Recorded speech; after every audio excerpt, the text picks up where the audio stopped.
It's the hope that kills us, guys. It's the hope that kills us all. 5 wicket defeat in the opener of the Super 12. South Africa losing to Australia.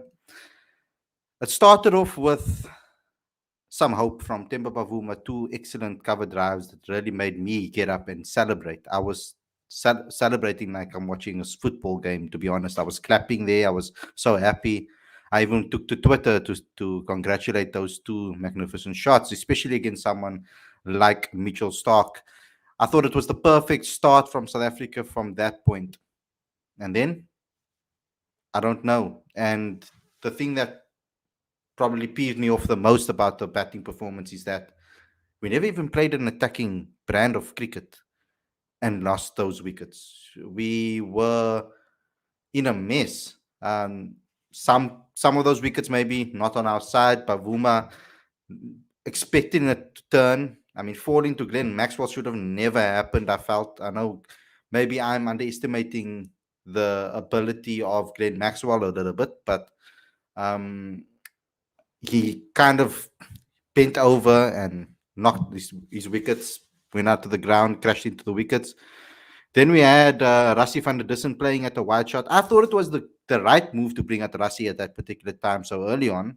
Unfortunately, it didn't come off. And then Quentin de Kock was something. I mean, playing that reverse standing scoop, I call it. He kind of does his own version of that scoop shot. He normally plays that particular shot to get himself out of trouble or when he's under pressure. Didn't go really well for him. I mean, very unlucky as well. Uh, yeah, the ball kind of turned into the wickets almost. So that was pathetic. And then from there on out, it wasn't a great performance from South Africa overall. I mean, I can only really give some credit to Aiden Markram for sticking around for his 40 or 36 balls. I really thought that it was Miller time. David Miller coming in. I thought there was enough, obviously, opportunity. There was enough balls for him to face to be able to go out there and perform. I would have expected him to decide to say, and look here, all the pressure's off me. Let me just go out there and play my game and see how it goes. It didn't really look like that was the approach. And then from there on out, we just struggled and tried to get to a 120 was what became a target very quickly. The bowlers, though, I'm very impressed with the bowling. I think that will give us a lot of confidence going into the rest of the tournament. I think with that total to play the way they did and take it to the final over, I think that was excellent. Particularly getting on top of Australia, there was a little bit of a loophole in the match where we thought maybe, some of us might have thought maybe. I know I was celebrating every wicket and thought that, maybe we could pull off the greatest defense of a total in T20 history. And unfortunately, Matthew Wade and Stoinis just took them home and looked comfortable towards the end. So, guys, this is your show. This is your calling show. We will be bringing on the panel now to discuss this particular match, to review this particular match, and see where we can improve and if we can turn this tournament around. We're going to be discussing various things. I didn't actually mention Klaasen. I wasn't going to pick Klaasen in my particular starting 11 from the get-go. I actually wanted to see Bjorn Fortuin play. I think if we had an extra spinner in the setup, maybe we could have defended this. I don't know, but ultimately, that's just me hoping. It's the batters that lost us this game 100%. It was a poor batting performance. We need to improve. There are still games in this tournament to improve, guys. We shouldn't just completely give up hope. But maybe let's go into this particular competition with no expectations. I think that's the right way to continue going with this particular game. Guys, before we get going, before we get started, let's just go to Cricket Fanatics magazine and download our World Cup edition. It will give you some insight into their thought processes going into this. Whether those thought processes are correct or not correct, we'll have to wait and see throughout this tournament. And a lot of it is on the bowling side of things because that was the championship angle when we spoke about it. Because that's the angle that I felt we needed to go with, of course, because South Africa's bowlers are a championship unit. We just need our batters to come to the fall and obviously show us what they can do. If you're new to this channel, subscribe to this channel, click the notification bell for all future videos as well. I think that's what you guys all need to do right now. So let's get the panel on, guys. Excited to hear what they say. Don't forget to share and like this video. Let's get straight.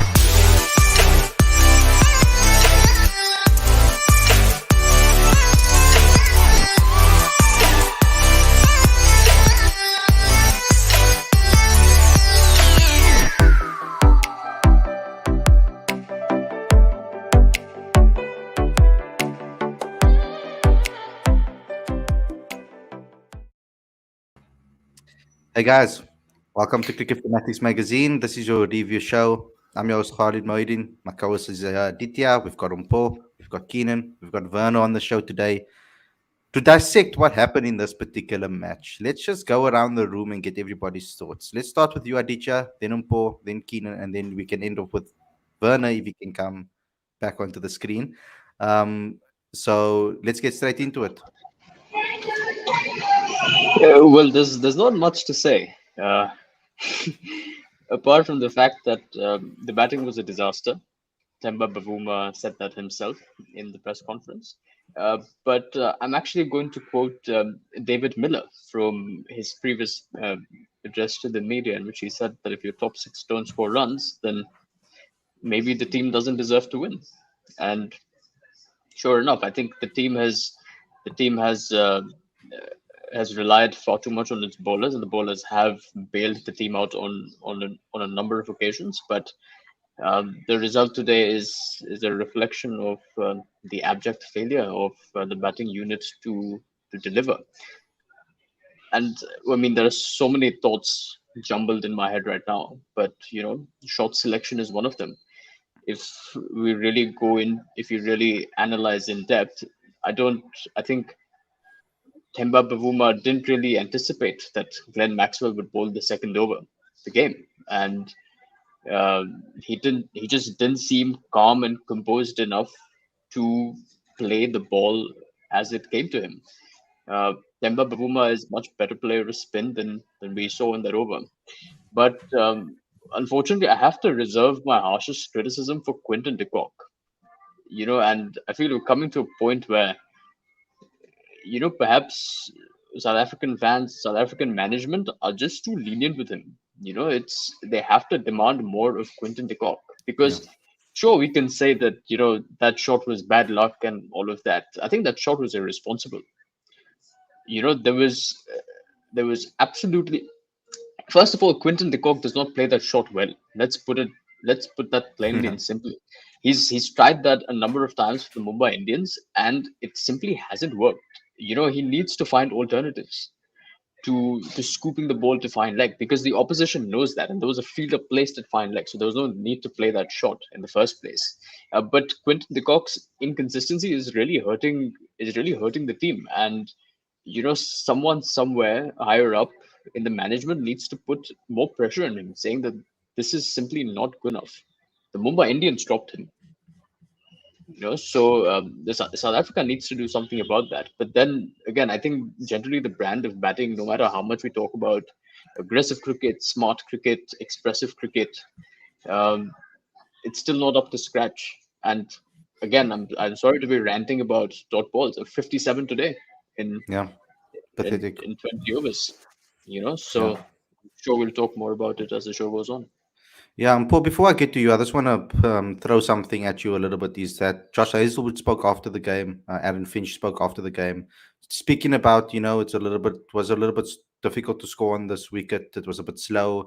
The boundaries were big, so your expectation to clear the boundary maybe wasn't as big.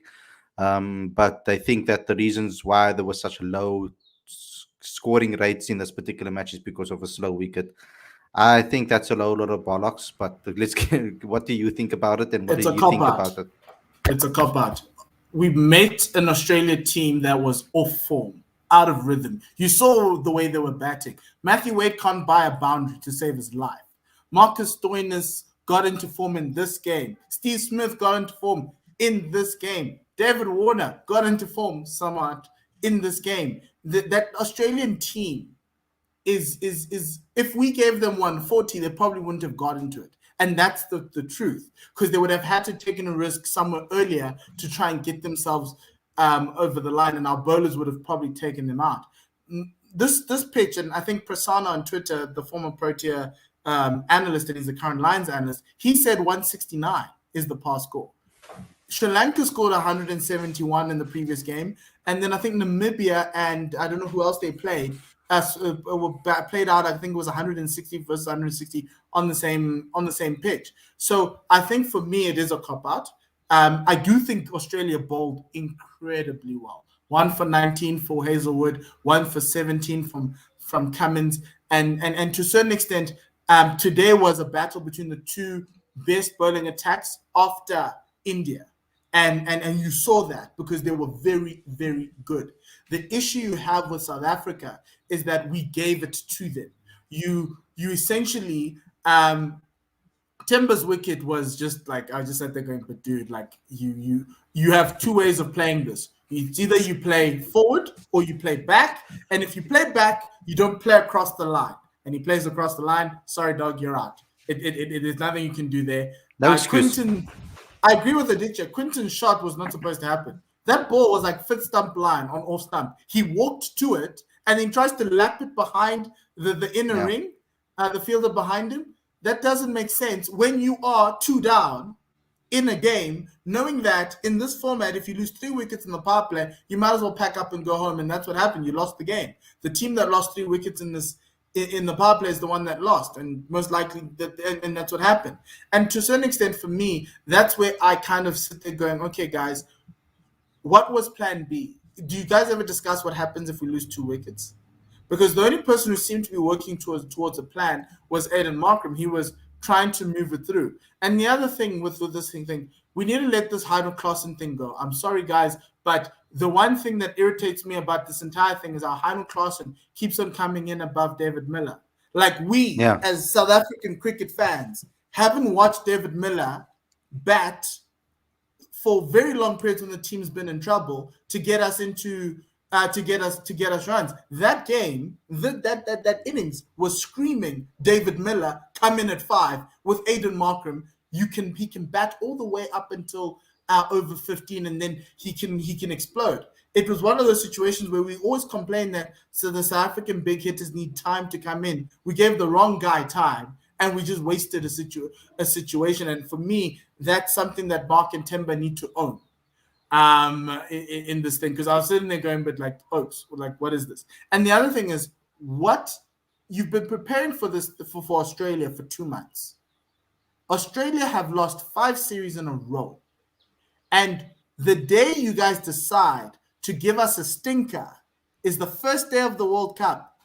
It tells me you're unprepared. It tells me you are like what were we doing for the past 2 weeks? Like, I'm happy that Timbo is scoring runs in the first over, but then from the point of no coming back or playing forward or whatever it is, you guys need to, like, I don't understand what's going on in terms of what plan B was, because plan B was supposed to be instituted the moment who was it, Rusty got out, because that was a beautiful ball from Hazelwood. From that point on, it's plan B. It's get to over 15 and see what you can do. And you knew, and we all knew, your plan, your strategy was your top 6 needs to bat at the same rhythm or bat up until over 15 in order for you to get something. That didn't happen today. It was really disappointing. The bowling was great. I enjoyed it. I really did like the fact that we took it deep. I'm not going to bemoan Dwayne Pretorius bowling that final over. Like, dude, like I can't do much. The one thing is that remember that last over the last over the power play, where Timber gave it to KG instead of necessarily giving it to one of the spinners. He got a wicket in that over, but it came back to bite him in the end because KG couldn't bowl that last over. So that's where the risk and reward come in. But I think from a field, Aiden Markram's catch, wow, like unbelievable. And the way he batted today, Aiden batted today, in the scores, yes, I think many people would want a little bit more aggression. But like the ship is sinking, you need someone to try and take you over the line. So that was good. KG batted really well in the end. But my issue is this: that we come into a World Cup higher rated than Australia. You're supposed to beat Australia. You can't come and say you're unlucky. That's why you don't win World Cups. If you're going to tell me that this is unlucky, you might as well not even be in the UAE. This was the game you needed to win. You're going to come up against the West Indies side that's getting hammered. Okay, not so much right now by England, but West Indies is going to be up for it on Tuesday. You have to win on Tuesday. It's not a situation of it's not over yet. You're going to have to win, and you're going to have to win the next 4 games to get into the semifinals. It's no longer low. It's a long tournament. Guys, this game was supposed to be a must-win. They batted like it wasn't a must-win, and now we're staring down the barrel, because if we lose on Tuesday, they might as well pack bags and come home, because they're not qualified for the semifinals. The fear is real. Werner, I would like to get your thoughts. Oh, sorry, I thought Keenan was first. Yeah, no, not really much to say. Obviously, our batting was very disappointing from the top. I thought Bavuma should have just played full to that ball. That was way too full to be playing back. But it's really a basic thing, and he's a good player against spin, so I don't really know what that shot was. Quinny as well. He's been in poor form in the IPL, and he's brought it into the warm-up games and now into this first game. And I have always had this feeling he hasn't really performed well in big tournaments like World Cups, right? So I finally decided maybe I should actually just look up the stats, because it's been bothering me for a while now. So in World Cup and Champions Trophy, he's played 20 matches. So that's the 50-over format. He averages 31 at a strike rate of 81, right? That's way below his normal average. In ICC T20, he's played 10 matches. He averages 22 at a strike rate of 122. So I think that proves my point that come the big international tournaments, he lacks big time. And coming into this in poor form, both our openers not in form, and we are playing Klaasen, who's also not contributing anything. That's 3 out of your top 6 not bringing anything to the table. Yeah. And we need our top 4 to be our main contributors in this format. So that's a real big issue. Rassi got a good ball. I don't have a problem with that. He's in good form from the warm up. I don't think there's any problem there. Miller coming in at 6 behind Klaasen. I've been calling this out for the past couple of weeks, and throughout the warm ups, seeing him come in before Miller, I'm like, okay, come the main tournament, Miller must come in ahead of Klaasen. Exactly. I thought so too. And then no, let's just send Klaasen in again. It makes no sense to me whatsoever. Markram batted well, but I do have a bit of a problem with him not seeing us through to the end. He's done this in a few games where he's looked the best batsman by far, and it looks great, and he has 40, but then he still has 4 overs where he could make the impact that could win us the game. If he made 20 more runs in that last 4 overs, we could have stolen this game through our bowlers, because our bowlers are so good. We could have probably defended 140 on this pitch. So him losing his wicket at that time is not great. Even though he was our best batsman, he looked good. I was happy with the way he was batting, but he did the same for Punjab in the IPL, where he was, again, looking one of the best batsmen in the team. But when the last few overs come around, he gets out at the wrong time, and it costs his team 15, 20, 25 runs, vital runs in the end. So that's something he needs to work on, but I'm not going to be too tough on him, because he's the only real batsman who's standing up at this stage. So, and obviously incredible catch by him. And then I thought, well, I'm not going to talk too much about the rest of the batting order. Pretorius, good spinner. He doesn't face quality spin a lot. KG did his best to get us a few wickets. Did the Rishabh Pant one-handed extension 6, which was nice. And then our bowlers did extremely well. I'm glad they opened with Anas and KG. They obviously are 2 most informed bowlers, apart from Shamsi. Keshav was his brilliant self, economical again. I didn't have a problem with us bowling KG and Anas more earlier in the game, because we didn't have enough to defend, let's be honest. It was our batsmen that failed us again. So giving KG the 3rd over in the power play, I didn't have any problem with that. Getting the wicket off Warner there was important. And Anas coming back in the 15th over was important as well. And he also got that wicket through that great catch by Markram. So I knew Pretorius was going to have to bowl 2 after overs at the death, which is not ideal. He's not really our death bowler. So the fact is we didn't have enough runs, right? So it didn't really matter. We had to try and get wickets earlier through KG and on us. We did semi-do that, but we still, in the end, it was just not enough runs for us to defend. So I can't say anything bad about our bowling, but as has been the case for a long time now, it's our batsmen. Keenan, it's the clutch moments we're talking about again, always about that magic C word. But on top of that is when you look at our bench, this is where the criticism came in, that we didn't have an extra batter, in the side that we could really turn to if things go wrong or people are out of form. If you drop a guy like Klaasen, you either bring in an all-rounder or you've got Riza Hendricks as your options or another spinner. Then you bat a little lighter, seeing that batting's a problem. You don't want to really try and bat light. So when you're going forward into the next match, we obviously have to watch the way West Indies play. How do you go with the next game? Who do you drop if there's anybody to drop? I think it's a quite a difficult call to make, especially considering we've only played one game. But my thinking is definitely that Klaasen has had enough opportunities. So I would I'd bring in Mulder, who offers that option with the ball, because I didn't like the fact that I felt like Temba didn't have any other options to go to. I don't know why I was tentative to go to Markram. Especially, and that's another thing about South Africa, the way South Africa plays. I think, had it been a different country, had it been New Zealand, for example, knowing that Markram played really well with the bat, knowing that he's got confidence flowing through him, I would have definitely given him an over after the power play, or even opening the bowling. Just do something different with Markram with all that confidence flowing through him. And you saw that in the catch that he took. It was a brilliant catch. But yeah, I do agree with you that we've got an issue with the C word, and as well as Timber's to just everything felt a bit frantic. No one was in a good headspace.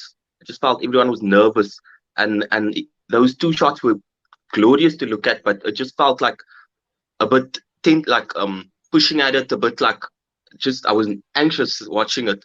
And I think also it's a mental thing. It's very much a mental thing, considering that in the previous game, Temba struggled with a sweep shot against Pakistan in the warm-up game. And then that ball that Max, I just felt like he didn't want to go to the sweep shot, because that ball, Maxwell, the sweep shot he usually plays well, and that ball would have been perfect to sweep. So yeah, it's all mental things. Also, I think Hazelwood, or the Australian attack in general, it's a brilliant attack, just like ours. The Australian team is very similar to ours, considering their batting is struggling, and they have strong bowlers. And I think our batsmen weren't as prepared for that. I think they took Hazelwood a bit lightly.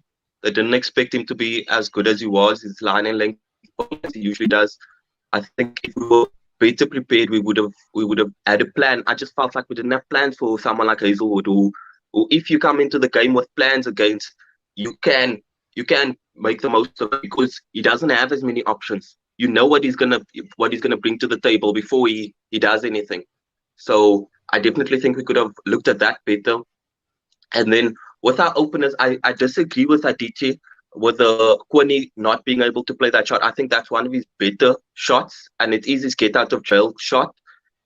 He usually plays that shot really well, but he is not in good form. And like Werner said, he hasn't had good World Cups. I remember the 2015 World Cup. There were doubts about whether he should even be in the team, and I don't think Kwani's inconsistent. It's just patches of great form and patches of terrible form, and he's never in between.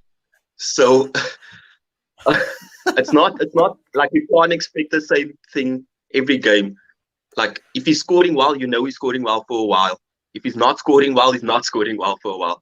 So yeah, I think our batsmen need to look themselves in the eye and come out much better. And I don't think Klaasen should play the next game. I know it's a harsh call to make, considering we've only played one game, but I think Wiaan Mulder will bring a lot to the team in terms of an extra option with the ball and a composed batter. That's just my opinion. Mm. Yeah. Aditya, you want to rebuttal that? I mean, you look over into the stands, and you also see Graham Smith sitting there. Yeah. Look, he has. I mean, I don't want to. Actually, I don't want to get into what Graham Smith must be thinking. I'll tell you what I'm thinking. And you know, one thing that, look, on certain days execution can go wrong. I'm willing to accept that the opposition can play better than you, but I don't know if this is a game that Australia won or that South Africa lost. I think this is a game that South Africa lost terribly. Yeah. And my problem with the entire situation here, as I've probably mentioned in our WhatsApp groups, is there was a serious lack of awareness about the opposition. You look at the bowling attack, and widely regarded Australian bowling attack. Mitchell Starc is coming in without any cricket. Pat Cummins is coming in without any cricket. Adam Zampa is coming in without any cricket, and he's bowling on pitches that are slow but not necessarily conducive to spin. The only real threat that you have is Josh Hazlewood, and he delivered, because Josh Hazlewood played the second leg of the IPL, and he played every game, and he did well. And you have Glenn Maxwell, who's a spinner, but he's not a frontline spinner. So you've only really got one bowler that you need to worry about. And South Africa conceded all their wickets to all of these other bowlers as well. So I feel like there was a lack of preparation there, as Impo said, because these bowlers should literally have been hammered out of the UAE. Australia tends to be one of those teams that do well when they've got a high volume of cricket under their belt. Historically, they take time to get into the groove, and it showed. Look, Pat Cummins, in the first leg of the IPL that he played in, Faf du Plessis took him to the cleaners. He absolutely hammered him in Bombay. Where he went for 56 runs in 4 overs. He went for 14 runs and over. So Pat Cummins could have been taken advantage of. Same with Mitchell Starc. Shane Watson said in commentary that Mitchell Starc, he wasn't himself. He wasn't really pounding in and bowling with the energy that we know he can. So I think all round, holistically, South Africa have a lot to reflect on. And with selection, I think this is as close to the team as we might have imagined, as we probably discussed on the show before as well, that this is 99% of what we expected to see today with respect to the team. But yeah, I mean, I think from a batting point of view, tactically, a number of things went wrong. The game plan was, I don't know, flawed in a lot of respects. I agree with Werner's assessment of Markham not being able to finish games. And I want to point out, again, another IPL example. There was a game between the Chennai Super Kings and the Punjab Kings. And Chennai were in all sorts of trouble. I think there was some 20 for 3 and then, 40 for 4, 50 for 5. The lone fighter standing was Faf du Plessis. And he was going at a run of ball till he got to about 50, and then he just launched, and he finished with 76 or 55 or something like that, and he took them to a respectable 135. And although Chennai lost that game, that innings was a reflection of what you really need to do on these sort of surfaces when you lose that many wickets in the power play. So today we've been talking about, what if we had 10 more runs? What if we had 15 more runs? That's the difference between 118 and 135. And in this case, 135 could have actually won you the game. Can I jump in here on Aditya's point? Australia scored 2 more boundaries than South Africa. Those are your 10 runs. You can't be losing the boundary count in a low-scoring game. Bangladesh found that out badly in their group against, I think it was one of the teams, because they came second. But my point is, I like from a changes, you're not going to get Vian Mulder. I think Vian Mulder shouldn't have been in the squad. Yes, he played well against Ireland and the West Indies, but from a batting perspective, Vian Mulder does not give you what Heino Klaasen gives you. And for me, that's my one worry about Van Mulder. I don't think he's the guy you need. My biggest issue was, how is Dwayne, when you're needing him, like how you as a coach or as a management team not requiring a lot more from Dwayne from the bat with the bat, but you can see that because in the warm-up games, Dwayne did not bat at all.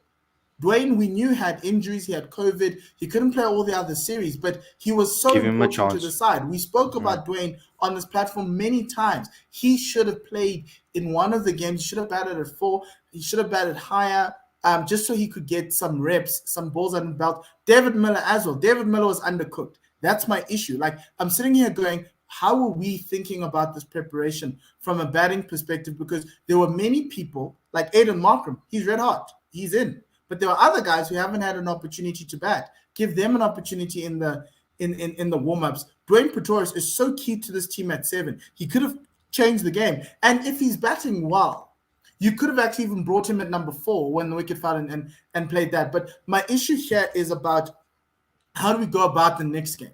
And I don't think the only other thing is, because of the way the West Indies are capitulating to spin right now, it's like unbelievable.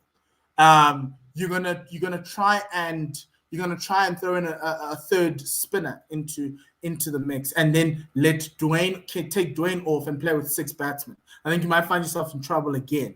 With this side, because you can't.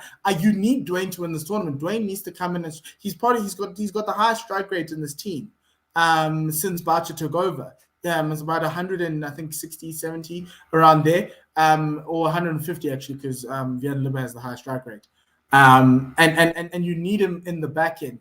The only problem is that you need your top 6 to take them there.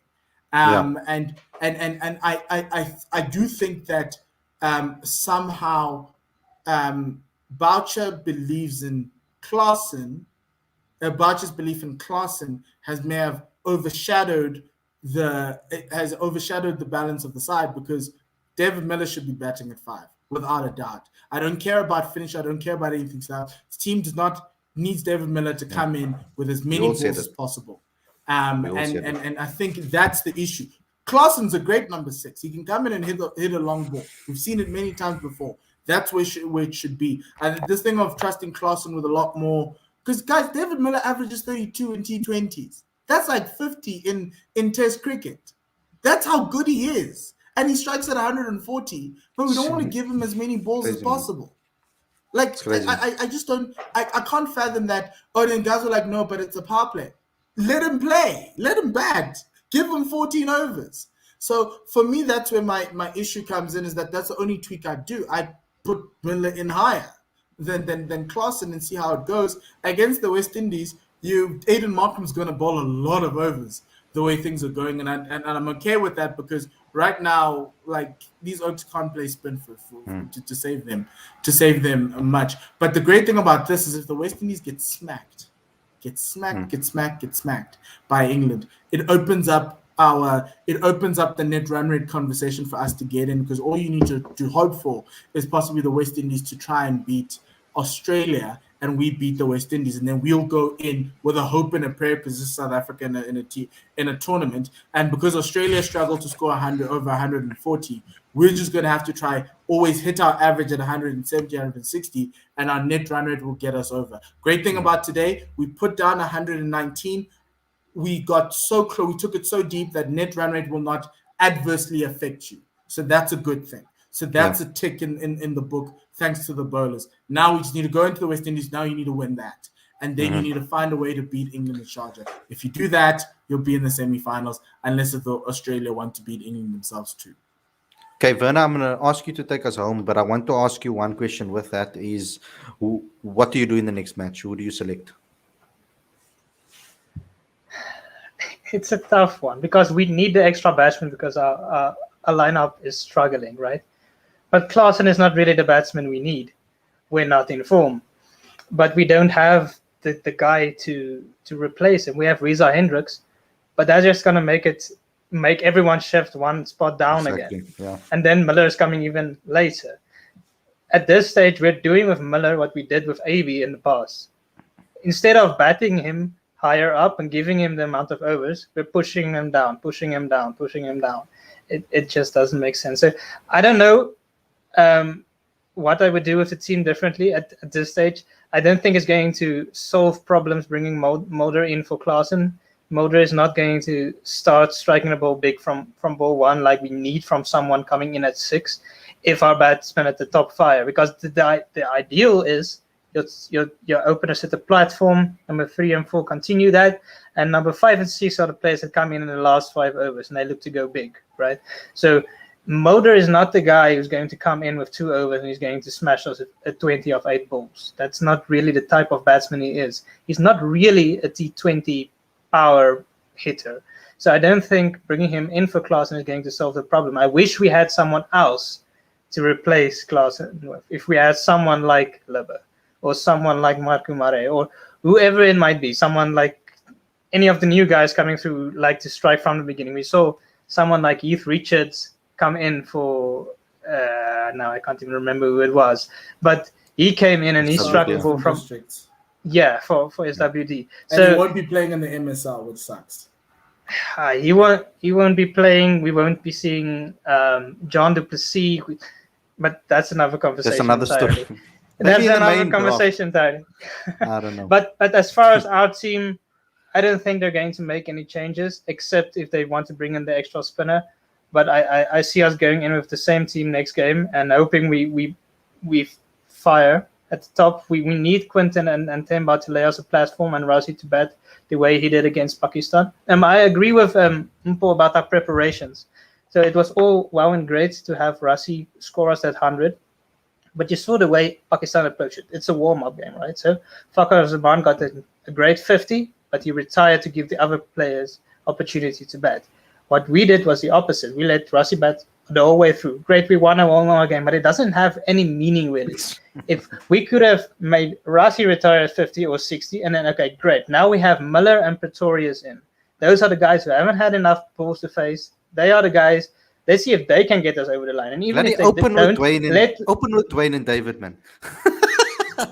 Let's see how close they can come. And if they fall short, at least they have had that practice before going into this game.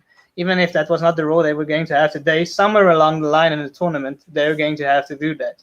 So, yeah, I don't see us making any change for the next game unless they want to play the extra spinner. But for who is he coming in then? Because both Andre and KG were great. And we can't really play the extra spinner for Pretorius because then our batting lineup becomes even smaller. So I can't see the change happening unless they want to bring in Riza. But as I say, if you bring in Riza, that means everybody's going to shift one down again. Then Rassie is going to be coming in at 4 and Markham at 5 and Miller at 6. That's not going to solve anything. So I think we'll probably stick with the same lineup. And then we need Quinny to find some form. We need Pavuma to follow through with what he did in the first over. And then we don't expect our team to get us 190. We expect our team to scratch together 150, 160. And our bowlers are good enough to defend that. We've seen that through the whole year now. Get 150, 160. Our bowlers are good enough to defend that. So we're not expecting sixes every ball. We're just expecting keep your heads, bat just well enough to get 150. It's not that difficult. Yeah, this is not the Australia's team of the past that are so mentally strong and they're gonna come here and wipe. That's why I was like, they're wounded dog. Take them out. Like ultimately, that's what I wanted. But anyway, that's not what happened. So guys, thanks a lot for tuning in. Thanks to all the panelists and the call-ins on the show. I hope you guys enjoyed this episode.